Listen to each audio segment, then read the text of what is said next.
Hi, this is Dr. Bernstein with the August 2021 edition of Dr. Bernstein's Diabetes University.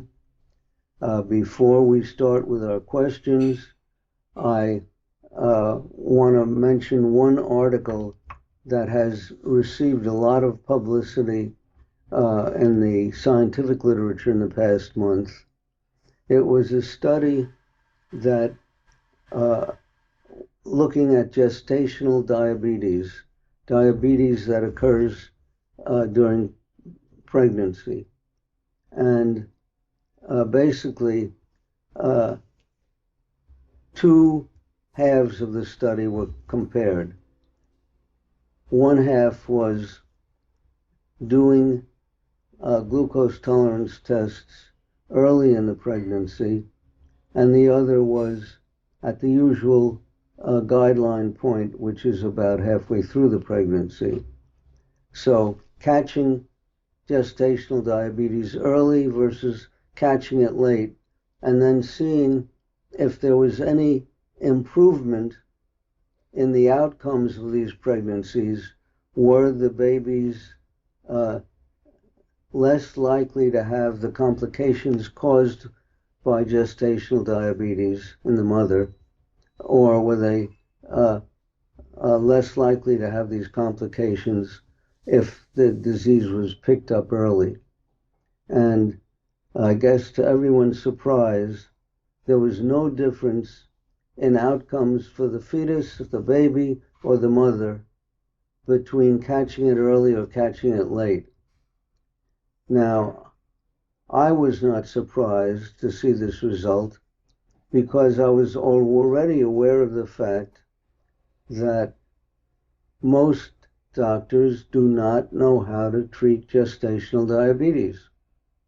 They don't know how to achieve normal blood sugars. They're so fearful of blood sugars going too low that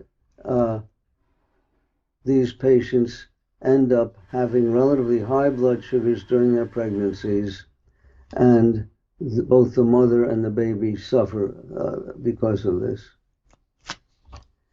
Before we get on to our questions, I should remind you that my responses are generic responses. They're intended to educate the listener, not necessarily to solve the problem posed by the questioner, because I haven't examined the questioner, I haven't gotten a personal history, I haven't gotten a family history. It's very possible that I can come up with an answer to someone's problem that's totally incorrect. Therefore, I warn you in advance that you cannot rely on my response, but you will get a general education, as you will with the very first question. Should C-peptide be included with every shot of insulin? Well, C-peptide is a part of the insulin molecule that non-diabetics make because they're making insulin. It's actually a part of the pro-insulin molecule, which precedes the formation of the insulin molecule. And it turns out that recent research shows that there are actual functions performed by this little piece of the insulin molecule that does not appear in bottled insulin because it is discarded. It's not insulin. And so the insulin you get in a vial of insulin or an insulin pen does not include C-peptide. And the human body, in a non-diabetic who makes insulin, the human body receives both insulin and C-peptide. And it turns out that we now know of functions of the C-peptide. So the question is a valid question. The problem is that you cannot buy C-peptide. There may be some highly specialized suppliers of peptides that are supplying C-peptide to researchers in small amounts at very high cost. But you can't buy them. Researchers can buy it if it's available. Although this person is making a wise suggestion, it's not possible. You can't buy this stuff.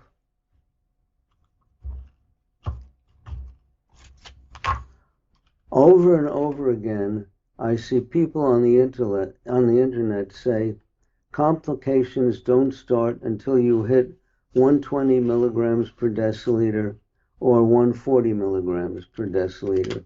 Is this true?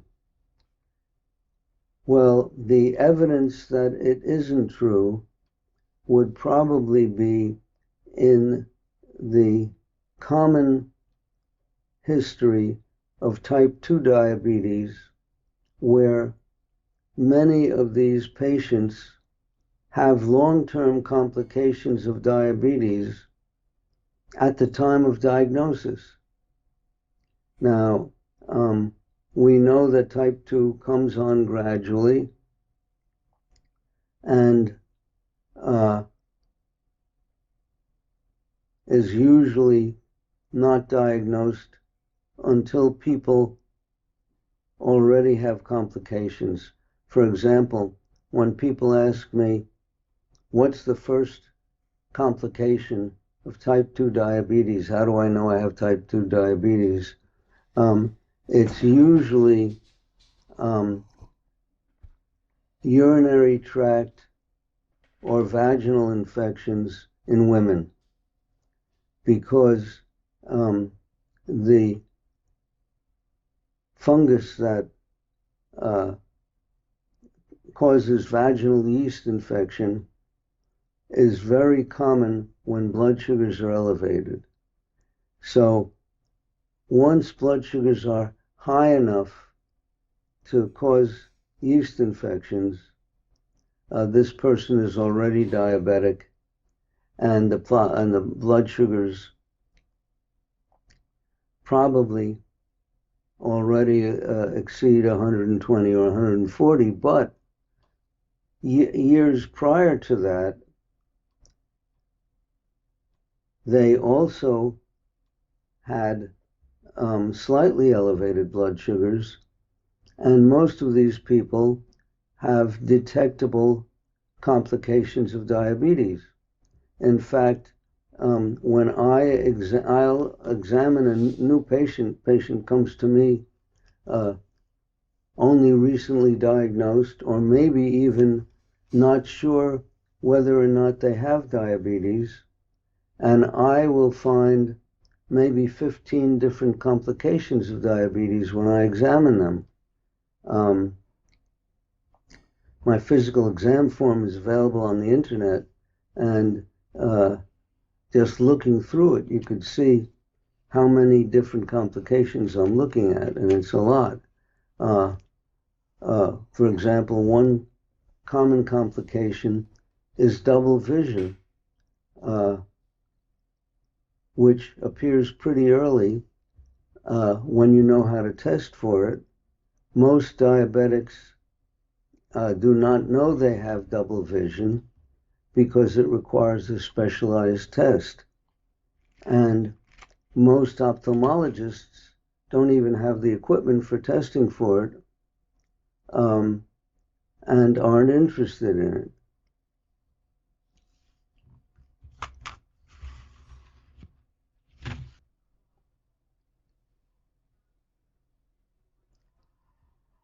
Type 1 diabetic for 32 years. So I guess this person you'd call a survivor. Current A1C is 5.4. What is the highest TSH should be before being considered out of range Well, you have to look at the lab report. They usually, for each test, show you what they consider to be the normal range. Now, I don't use TSH as a guideline because it doesn't always, the results of that test don't always jibe with symptoms. Far more convergent with symptoms is the free T3. And here she says, T3 is very low as well, but T4 is fine and not showing antibodies. Do you advise supplementation? Well, first of all, I would ask, do you have symptoms of low free T3, which I would expect if your free T3 is very low. By the way, this person says T3 is low, but it doesn't say free T3. Bound T3 is not active. It's locked up. So we don't measure total T3. We look at free T3. And if the free T3 is low, I would expect the person to be tired or cold or both.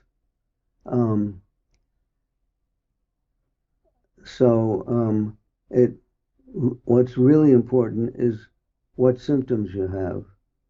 Also, there's a warning that I have to give that if you're taking certain supplements, such as biotin, the lab test for free T3 will be artificially low even if your blood level is normal. So just make sure you haven't been taking biotin for, let's say, 2 weeks prior to the blood test.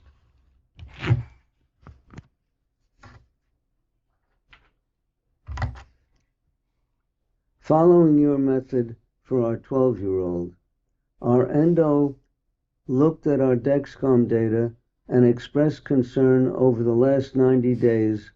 We're 20% of the time below 72, although majority of these lows are between 71 and 67. Are his concerns valid, and should we be correcting lows earlier? First of all, I would double check what blood glucose meter you're using, because it may be reading artificially low or even higher than the real value. And people who listen to Diabetes University know what meter we're currently recommending. And for a 12-year-old individual, at least those whom I treat, we shoot for a target of about 75 milligrams per deciliter. And if you want to see what sort of results can, or what hazards there are to 75 milligrams per deciliter, you can look at the CGM postings of David Dykman III, which appear on the website for this video. And you'll see that he's been doing very well, growing from a small size up to 6'2" quite rapidly, and having pretty much straight line blood sugars. So there's no harm to blood sugars around a target of 75. In fact, that's how kids grow and stay well and healthy and don't get brain damage that you commonly find in type 1 diabetics with low blood sugars, with high blood sugars. I am 69 years old and weigh 157 pounds. Fasting glucose is always 110 to 120 at 8 a.m. My A1C is 5.5, C-peptide is 1.1. So this person having a C-peptide of 1.1, which is in the bottom of the normal range, doesn't say what his blood sugar was when they checked the C-peptide. We assume that the blood sugar was over 100, because that's what I usually instruct my patients to get when they are checking their C-peptide at the lab. Since 2011, most all annual and semi-annual fasting glucose tests were in the 110s to 120s. It seems I am insulin deficient and not insulin resistant. From what I have learned online, I may have LADA. What is your opinion? My opinion is that you have mild diabetes. You don't say if you're taking insulin, so I can't tell how mild it is. Here you say that you've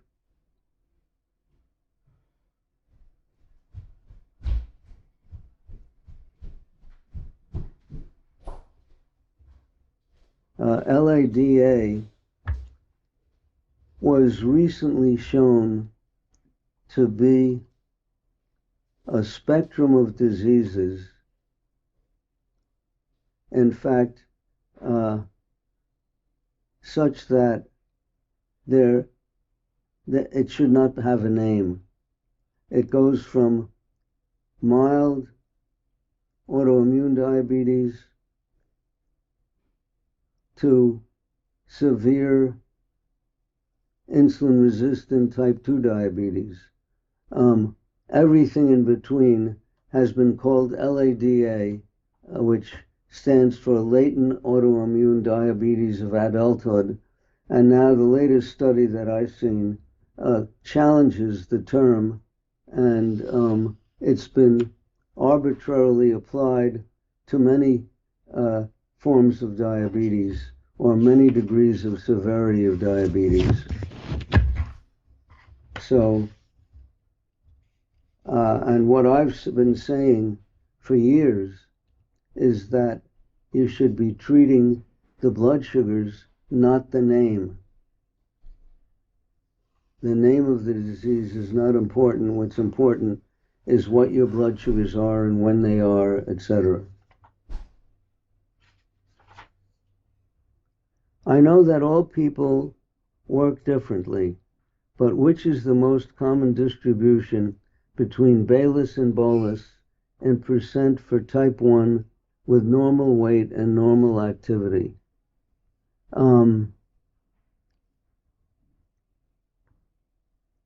Usually the bolus, in my observation, is 1 to 2 times the basal if on a low-carb diet. But it does depend very much on the diet, because the amount of insulin that you inject for a meal is going to depend on the size of the meal. So if you're having big meals, or if you're eating a lot of carbohydrate, you're going to have higher bolus. I'm 23 years old and have type 1 diabetes. I've been suffering from gastroparesis so much so that I have been on medical leave from my job. I've been doing my best to keep my blood sugar in the 80s, but with gastroparesis, this is hard. Any help or advice you could give me? I don't think I am strong enough to deal with this for years to come.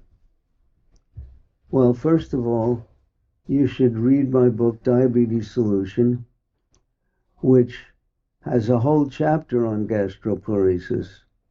There are many things that can be done, from medication to liquid diets. And you should really read the whole book, not just the chapter on gastroparesis, but it's a tough problem, and I have patients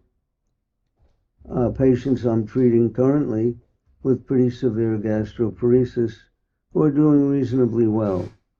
Not perfect, but reasonably well. Certainly better than most of the diabetics out there who haven't read the book. Type 1 and changed to Tresiba since January. What splitting do you see works best for most of your patients? Most of my patients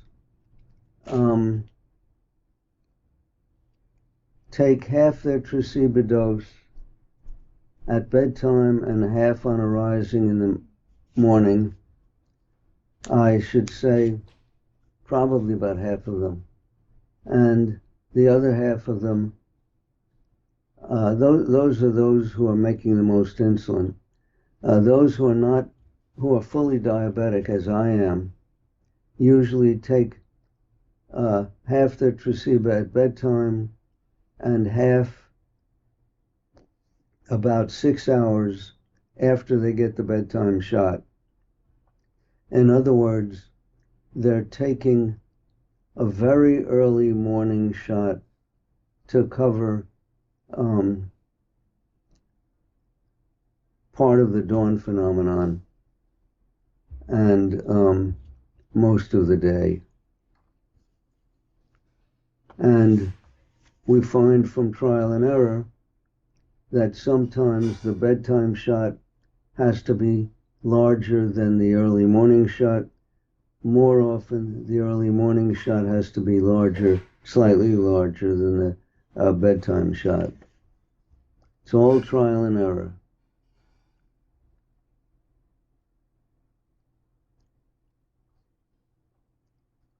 Type 1 diabetes since 1 year, for 1 year now. Last A1C 5.0. Before it was 4.7. Thanks to your book and other groups following your book. So my question is this. Can GAD antibodies disappear? And what's the risk if I'm still making GAD antibodies? Can it attack other places in my body? Well, GAD is a protein in the vesicle that carries insulin granules to the surface of the beta cell, and it merges, the vesicle or bubble merges with the surface of the beta cell and extends beyond the beta cell like a little, let's call it a little semi-bubble, and then it bursts, releases insulin into the bloodstream.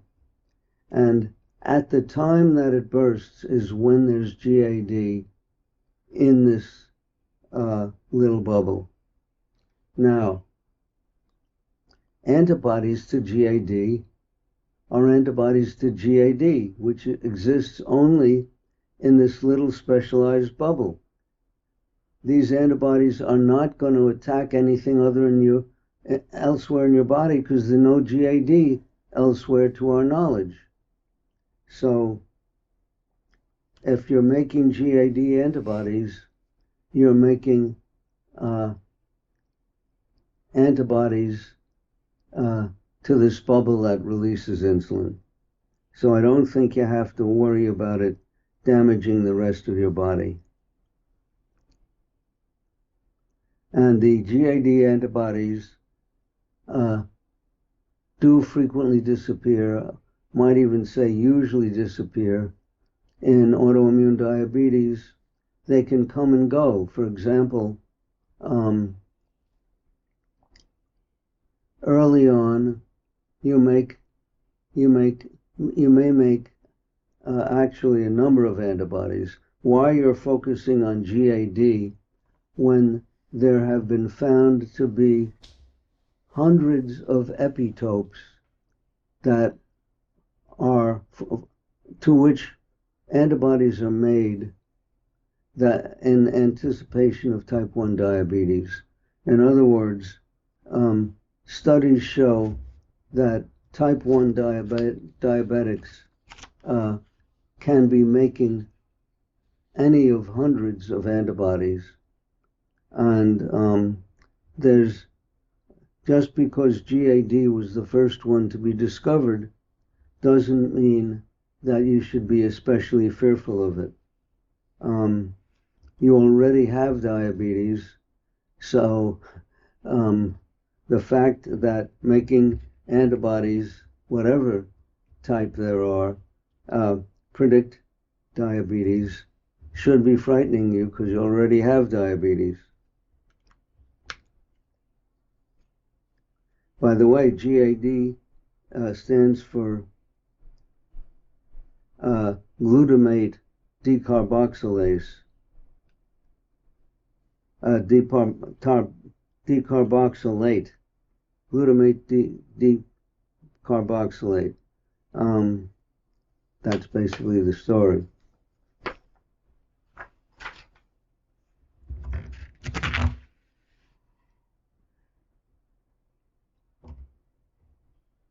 Our daughter was recently diagnosed with type 1 diabetes. I've read the diabetes solution book twice and wonder if the 6-12-12 carb diet applies to a child so small. It doesn't. I hope that the book says that the amount of carbohydrate in the diet gets stepped down based upon body weight, and that it was originally for a person weighing about 140, 150 pounds. So if she weighs a tenth of 150 pounds, she should get a tenth of the 6-12-12 and so on.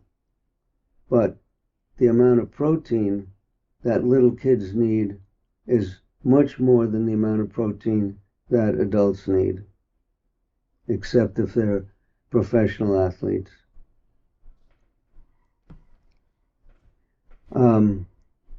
Also, a ratio for insulin, should it be 1/4 unit covers 8 grams of carb and 1/4 unit covers 2 ounces of protein at 25 pounds? No. The guidelines for insulin for carb and protein remain the same no matter what the body weight, unless the person is obese and insulin resistant, in which case they may need more insulin for a certain amount of protein or carbohydrate. But the amount of insulin for protein or carbohydrate is the same as a rule, independent of carbohydrate. Independent of body weight.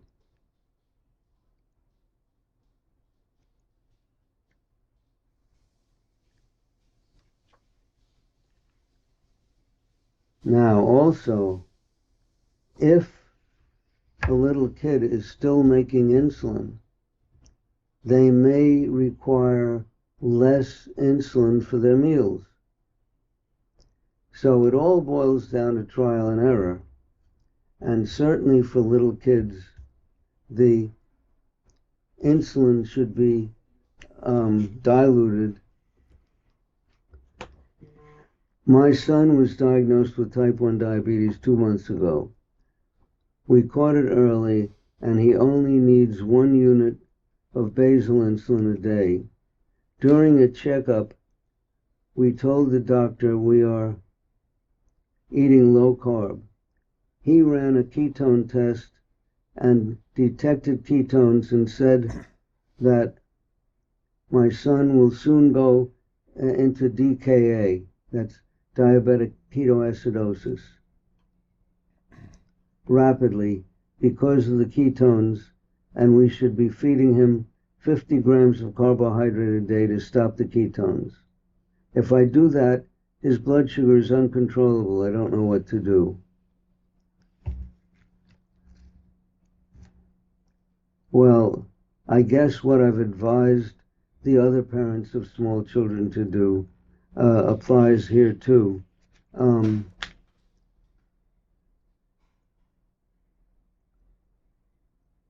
trying to think whether there's a trick. Well, first of all, he may not be getting, if he's showing ketones in his urine,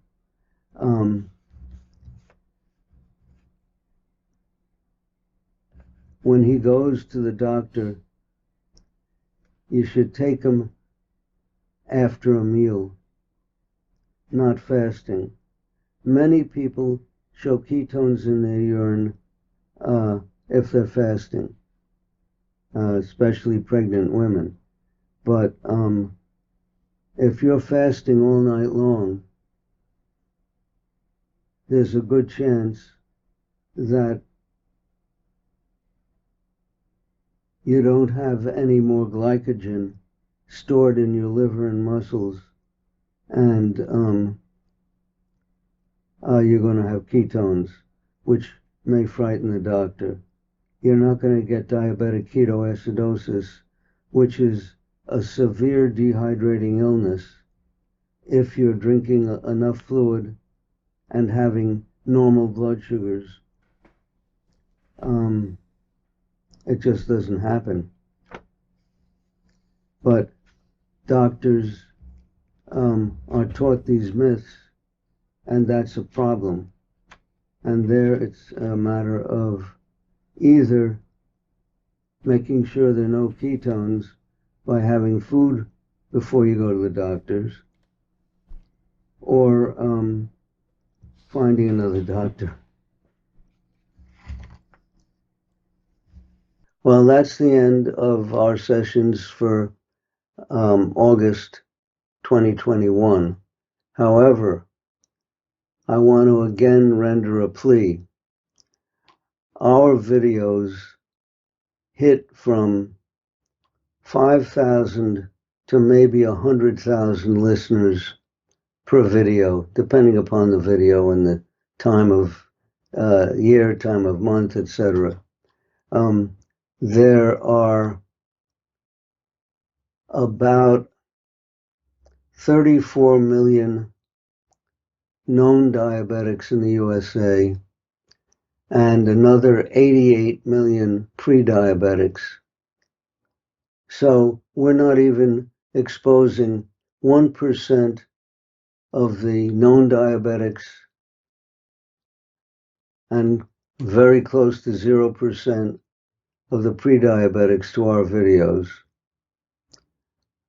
There must be a way of getting better exposure. We don't have on our team any professionals who deal all day with getting exposure to people who are producing internet videos like we do. We can't afford to hire somebody, so we need a volunteer who hopefully has benefited by our videos to help us. So if you feel that you're in such a position of expert knowledge and want to volunteer your services, you send in a statement with your qualifications and how to contact you, just as if you were sending in a question, and we'll contact you. Thanks for your help. Our next teleseminar will be Wednesday, September 29th. Thanks for listening. in August, and good luck, and make sure you're immunized from COVID. Thank you.